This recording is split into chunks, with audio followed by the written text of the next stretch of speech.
देखिए आज की इस वीडियो में मैं आपको एयरटेल पेमेंट बैंक में हम जीरो बैलेंस सेविंग अकाउंट कैसे ओपन करते हैं लाइव प्रूफ कंप्लीट प्रोसेस दिखाने वाला हूं।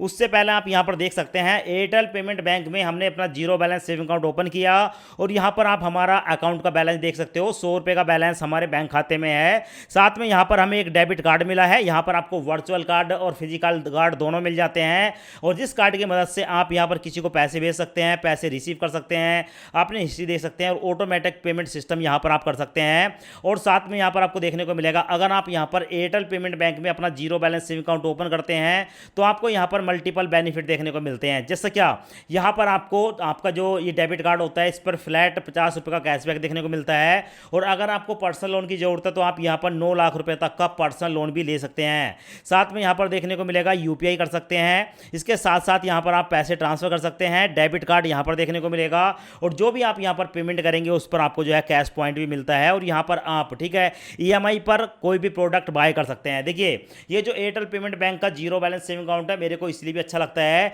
कि यहाँ पर आपको ज़्यादा फंडिंग करने की आवश्यकता नहीं होती है। जहाँ पर दूसरे बैंक आपसे 5,000 10,000 20,000 रुपये पहली बार में जमा करवाते हैं, वहीं एयरटेल पेमेंट बैंक में आप सिर्फ और सिर्फ 100 रुपये जमा करके अपना zero balance saving account open कर सकते हैं और उसके बाद जैसे ही आपका अकाउंट ओपन हो जाएगा आप चाहें तो यहाँ से 100 रुपये विड्रॉ कर सकते हैं, यूपीआई कर सकते हैं, निकाल सकते हैं, जो मर्जी कर लें। और जो आपको यहाँ पर ठीक है एटीएम कार्ड मिलता है उसकी मदद से आप एटीएम से पैसे भी निकाल सकते हैं।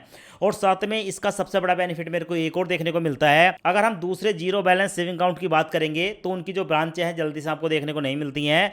बड़े बड़े शहरों में आपको ब्रांच देखने को मिलती है, पर अगर हम बात करेंगे एयरटेल पेमेंट बैंक की तो यहाँ पर आपको एयरटेल के जितने भी पॉइंट होते हैं हर एक शहर में आपको एयरटेल पॉइंट मिल जाएगा। वहाँ पर आप अपने अकाउंट की सारी क्वेरी को सोल्व करा सकते हैं। यानी कि एक one of the best zero balance saving account है जो कि हमारे जमा पैसे पर 6.5 से लेकर 7% तक का ब्याज भी सालाना देता है। अब यहाँ पर अकाउंट ओपन करने का प्रोसेस मैं आपको दिखा देता हूं और इस अकाउंट को ओपन करने के लिए जो डायरेक्ट लिंक है वो आपको वीडियो के डिस्क्रिप्शन में मिल जाएगा। Airtel recharge bank and loan, यहाँ पर आप इंस्टॉल पर क्लिक करेंगे। इंस्टॉल पर क्लिक करने के बाद ये जो एप्लीकेशन इंस्टॉल हो जाती है उसके बाद यहाँ पर ओपन पर क्लिक करेंगे। ओपन पर क्लिक करते ही यहाँ पर आपसे पूछा जाता है एंटर मोबाइल नंबर, तो यहाँ पर आप अपना एक मोबाइल नंबर डालेंगे। उसके बाद नीचे गेट ओटीपी पर क्लिक करेंगे। अब आपके मोबाइल नंबर पर एक ओटीपी आएगा, ओटीपी यहाँ पर डालेंगे। ओटीपी डालने के बाद लॉगिन पर क्लिक करेंगे। लॉगिन पर क्लिक करने के बाद आपके सामने कुछ परमिशन आती है, इन परमिशन को एक्सेप्ट कर लेंगे।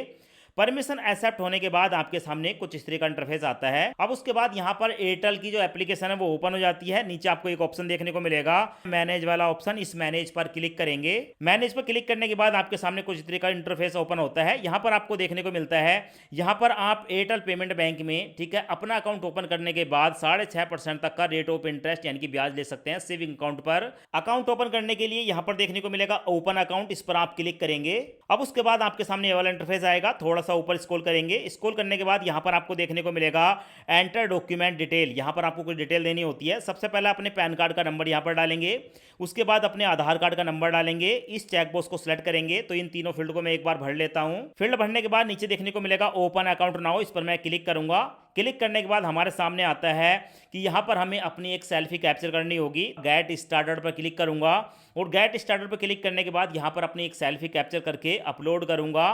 सेल्फी यहाँ पर अपडेट हो जाती है और उसके बाद हमारे मोबाइल नंबर पर एक ओटीपी आता है। ओटीपी यहाँ पर डालूंगा। ओटीपी डालने के बाद वेरीफाई पर क्लिक करूंगा और वेरीफाई पर क्लिक करने के बाद हमारे सामने आता है फैचिंग योर केवाईसी डिटेल। अब यहाँ पर हमारे जो आधार कार्ड है, आधार कार्ड की डिटेल हमें दिखाई जाती है। तो हमारा जो है यहाँ पर नाम आ गया, हमारी फ़ोटो आ गई, मोबाइल नंबर आ गया, डेट ऑफ बर्थ आ गई, हमारा CKYC नंबर आ चुका है, जेंडर आ चुका है, फादर का नाम आ गया। थोड़ा सा ऊपर स्क्रॉल करेंगे तो हमारा जो है एड्रेस वगैरह भी यहाँ पर देखने को मिलता है जो हमारे आधार कार्ड में दिया गया है। सो हमारी ही डिटेल है। नीचे एक ऑप्शन देखने को मिलेगा प्रोसीड वाला, प्रोसीड पर क्लिक करेंगे। प्रोसीड पर क्लिक करने के बाद हमारे सामने आता है एम पिन सेटअप। अब दोस्तों यहाँ पर हमें एक एम पिन क्रिएट करना होता है। जब भी हम इस एप्लीकेशन को ओपन करेंगे हमेशा इस पिन को हमें डालना होता है। तो यहाँ पर आपको पिन कैसा बनाना है सबसे पहले देख लें। बताया गया है कि 1 2 3 इस तरीके का पिन नहीं बनाना है, 0 0 नहीं बनाना है। तो आप कोई भी जैसे क्या 46 56 ठीक है इस तरीके से आपको जो है पिन बनाना है। तो सबसे पहले आप कोई भी पिन यहाँ पर क्रिएट करेंगे। जो पिन आप यहाँ पर डालेंगे सेम वही पिन आपको यहाँ पर डालना है। तो यहाँ पर मैं अपना पिन क्रिएट कर लेता हूँ। पिन हमारा क्रिएट हो चुका है। उसके बाद कन्फर्म पर क्लिक करूँगा। कन्फर्म पर क्लिक करने के बाद हमारे सामने आती है एडिशनल डिटेल। अब यहाँ पर हमें कुछ और डिटेल बतानी होती है। जैसे कि सबसे पहले आप देख सकते हैं एनुअल इनकम। यहाँ पर आपको ये जो डाउन एरो है इस पर क्लिक करेंगे। क्लिक करने के बाद हमारे सामने आता है कि हमारी 1 साल की इनकम कितनी है। तो यहाँ पर हमारे सामने कुछ स्लैब हैं, जैसे क्या 0 रुपए से लेकर 2.5 लाख रुपए तक, 2.5 लाख से 5 लाख तक, 5 लाख से 10 लाख तक या 10 लाख से ज़्यादा। तो भाई आपकी जितनी भी इनकम है सेलेक्ट कर लेंगे। मैं 0 से लेकर 2.5 लाख रुपए जो पहला वाला ऑप्शन है इसको सेलेक्ट करूंगा। सेलेक्ट करने के बाद नीचे मैरिटल स्टेटस है, इस पर मैं क्लिक करूंगा। अब यहाँ पर हमारे सामने है कि आप मैरिड हैं, अनमैरिड हैं या अदर, आप किस कैटेगरी में आते हैं। मैं मैरिड को सिलेक्ट करूंगा। उसके बाद नीचे ऑक्यूपेशन पर क्लिक करूंगा। अब हमारे सामने कुछ ऑक्यूपेशन आ चुके हैं, जैसे क्या आप यहां पर सैलरीड कस्टमर हैं, यानी कि एक सैलरी कहीं पर जॉब करते हैं, या स्टूडेंट हैं, सेल्फ एम्प्लॉय हैं, आपका अपना कोई बिजनेस है, बिजनेसमैन है, या अदर किस कैटेगरी में आते हैं। जो भी आपकी कैटेगरी है अपनी कैटेगरी को सिलेक्ट करेंगे। मैं यहाँ पर सेल्फ एम्प्लॉय को सिलेक्ट कर लूँगा। उसके बाद नीचे आप देख सकते हैं तो हमारी जो जीमेल आईडी है वो ऑलरेडी पहले से यहाँ पर मेंशन होकर आती है। उसके बाद ऊपर को स्क्रॉल करेंगे। ऊपर स्क्रॉल करने के बाद यहाँ पर हमारे सामने कुछ स्टेप आते हैं, जैसे क्या आर यू फिजिकल चेंज, यहाँ पर आपको देखने को मिलेगा। इस पर आप नो पर क्लिक करेंगे, यहाँ पर यस करेंगे, यहाँ पर नो करेंगे, यहाँ पर नो करेंगे। तो इन चारों फील्ड को ऐसे ही भरना है जैसे मैं आपको बता रहा हूँ। उसके बाद आप कंटिन्यू पर क्लिक करेंगे। कंटिन्यू पर क्लिक करने के बाद हमारे सामने आता है ऐड नॉमिनी डिटेल। अब हमें यहाँ पर अपने नॉमिनी की डिटेल देनी होती है। तो सबसे पहला आप अपने नॉमिनी का नाम बताएंगे, उसके बाद उसकी डेट ऑफ बर्थ बताएंगे, नॉमिनी का आपके साथ क्या रिलेशन है यहाँ पर आप सिलेक्ट कर लेंगे। तो यहाँ पर मैंने अपने नॉमिनी की डिटेल डाल दी, यहाँ पर नॉमिनी का नाम डाल दिया, यहाँ पर डेट ऑफ बर्थ डाल दी और हमारे साथ क्या रिलेशन है वो डाल दिया। उसके बाद ऊपर को स्क्रॉल करेंगे। स्क्रॉल करने के बाद हमारे सामने आता है same as your correspondence address, यानी कि आपका एड्रेस और आपके नॉमिनी का एड्रेस सेम है। तो यहाँ पर आप यस पर क्लिक करेंगे। और अगर आपका नॉमिनी का एड्रेस और आपका एड्रेस अलग अलग है तो नो पर क्लिक करके आप अपने नॉमिनी की जो एड्रेस है उस एड्रेस को यहाँ पर डाल देंगे। तो हमारे केस में हमारा और हमारे नॉमिनी का एड्रेस सेम है, तो यहाँ पर मैं यस पर क्लिक करूंगा। तो यहाँ पर हमने यस पर क्लिक कर दिया। यस पर क्लिक करते ही यहाँ पर जो हमारी डिटेल है वो ऑटोमेटिक आ गई। उसके बाद नीचे सबमिट पर क्लिक करूंगा। सबमिट पर क्लिक करने के बाद हमारे मोबाइल नंबर पर एक ओटीपी आएगा। ओटीपी यहाँ पर डालकर वेरीफाई पर क्लिक करूंगा। और जैसे ही वेरीफाई पर क्लिक करते हैं तो हमारे सामने आता है कि भाई हमारा जो ये बैंक खाता है एयरटेल पेमेंट बैंक में, इसमें पहली बार में हमें कुछ ना कुछ पैसे जमा करने होते हैं। तो कितने कर सकते हैं, बताया गया है कि यहाँ पर आप मिनिमम 100 रुपये जमा कर सकते हैं। तो यहाँ पर मैंने 100 रुपये डाल दिया। ठीक है, आप चाहें यहाँ पर 200 रुपये, 500 रुपये, 1000, 2000 जितने रुपये चाहें उतने ऐड कर सकते हैं। तो यहाँ पर मैं 100 रुपये ऐड करूँगा। मैंने 100 रुपये की अमाउंट को यहाँ पर ऐड कर दिया।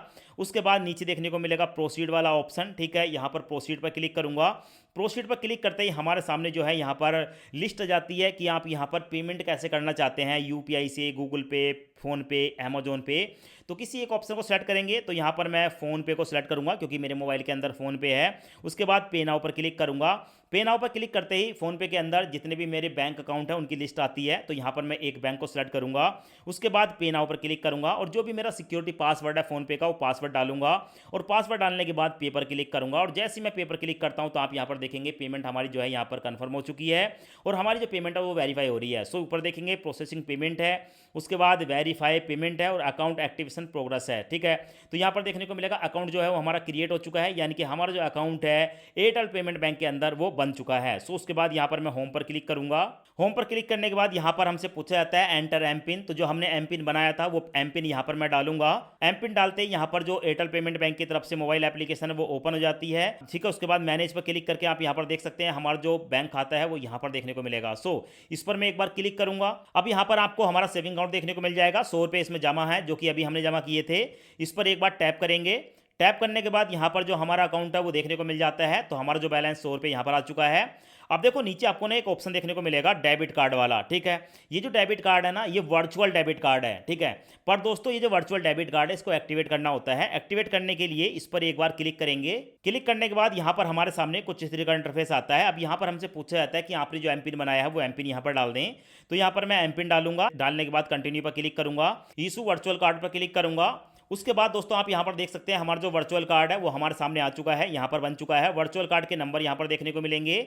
इसके साथ साथ यहाँ पर आपको वैलिडिटी देखने को मिलेगी, सीवीवी नंबर यहाँ पर देखने को मिलेंगे। ठीक है, आप चाहें तो इसको डीएक्टिवेट भी कर सकते हैं, यहाँ पर लिमिट सेट कर सकते हैं, सेट पिन कर सकते हैं। तो ये कार्ड तो हमारा बन चुका है पर हम इससे भी काम नहीं कर सकते क्योंकि हमें अपना पिन यहाँ पर सेट करना होता है। पिन सेट करने के लिए सेट एम पिन पर क्लिक करेंगे। उसके बाद यहाँ पर हमारे मोबाइल नंबर पर एक ओटीपी आएगा, ओटीपी यहाँ पर डालेंगे और ओटीपी डालने करने के बाद नीचे आपको एक ऑप्शन देखने को मिलेगा डन वाला, डन पर क्लिक करेंगे। जैसे ही यहाँ पर हम डन पर क्लिक करते हैं तो हमें बताया जाता है कि सेट कार्ड पिन एंजॉय, ठीक है। अब यहाँ पर हमें कोई भी एक इस कार्ड का पिन सेट करना होता है। पहले जो हमने पिन सेट करा था वो मोबाइल एप्लीकेशन को ओपन करने के लिए था। यहाँ पर ये जो पिन है हमारे डेबिट कार्ड से गूगल पे, फोन पे, पेटीएम कुछ भी चलाते हैं, ठीक है, उस पिन को यहाँ पर डालकर पेमेंट करेंगे तो वो पिन यहाँ पर हमें क्रिएट करना होता है। तो 4 नंबर का कोई भी एक पिन यहाँ पर क्रिएट करेंगे। तो मैं अपना पिन यहाँ पर एक बार क्रिएट कर लेता हूँ, यानी कि उस पिन को मैं यहाँ पर डालूंगा और सेम पिन यहाँ पर डालूंगा। उसके बाद सबमिट पर क्लिक करूंगा। देखने को मिलेगा your card has been set successfully, हमारा जो कार्ड है उसका पिन सेट हो चुका है। उसके बाद मैं डन पर क्लिक करूंगा। डन पर क्लिक करने के बाद दोस्तों यहाँ पर आप देख सकते हैं कार्ड एक्टिवेट हो चुका है। अब मैं यहाँ पर थोड़ा सा ऊपर स्क्रॉल करूंगा। ऊपर स्क्रॉल करने के बाद दोस्तों यहाँ पर आप देख सकते हैं हमारा जो अकाउंट है उसकी डिटेल आ गई। यहाँ पर हमारा जो है प्लान आ गया, बेसिक प्लान है अकाउंट का। इसके साथ साथ हमारा अकाउंट का नंबर आ गया, अकाउंट नंबर, आईएफएससी कोड आ गया। तो ये डिटेल हमारे अकाउंट की आ चुकी हैं।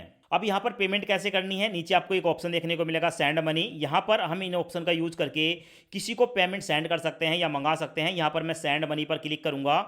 जैसे ही सेंड मनी पर क्लिक करता हूं तो हमारे सामने ऑप्शन आ गए, किसी के मोबाइल नंबर पर हम पैसे भेज सकते हैं, ठीक है, या हम बैंक अकाउंट नंबर डालकर पैसे भेज सकते हैं। यहाँ पर बेनिफिशियरी को ऐड कर सकते हैं और नीचे देखने को मिलेगा यूपीआई वाला ऑप्शन, इस पर मैं क्लिक करूंगा। क्लिक करने के बाद हमारे सामने यहाँ पर ऑप्शन आ गए कि हम किसी को भी एयरटेल पेमेंट बैंक, फोन पे, गूगल पे, Paytm, UPI ID, bank transfer, self transfer, ये सारे काम जो हैं यूपीआई के द्वारा भी कर सकता हूँ। और यहाँ पर आपको एक और ऑप्शन देखने को मिलेगा बार कोड स्कैन करने का। इस पर क्लिक करके आप किसी के भी बार कोड को स्कैन करके इस एप्लीकेशन से डायरेक्ट पेमेंट कर सकते हैं।